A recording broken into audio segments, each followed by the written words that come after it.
I got to see the HAAS Alert safety cloud system in action, and that sold me. At first, I was a little skeptical of it. Like, we only run around 500 calls a year.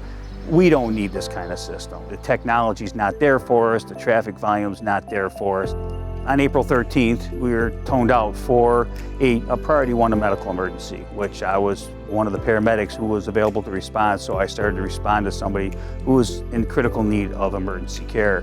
And I was responding in my own chief's vehicle, which is well lit, has sound-emitting sirens on it, and I was clearing traffic very well until I got to an intersection.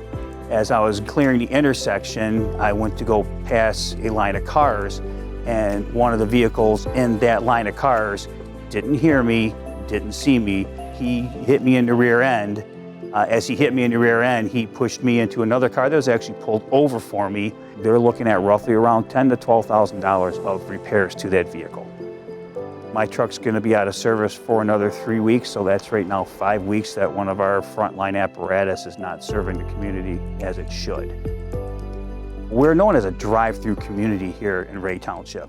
We're largely an agricultural community with roughly 65% being agricultural farms, but people who live north of us to get to work drive through Ray Township. Our vehicle volume usually on a daily basis is roughly between 25 to 50,000 cars a day running on 2-lane roads. Watch out, vehicle stopped on road ahead. With what the HAAS system has to offer to be able to throw the alerts through the different software that's out there, it sold me when I started thinking, could it have prevented my accident? It could have possibly prevented that. A lot of firefighters are skeptical of new products that hit the market until they actually put their hands in it, can put their eyes and see it in action.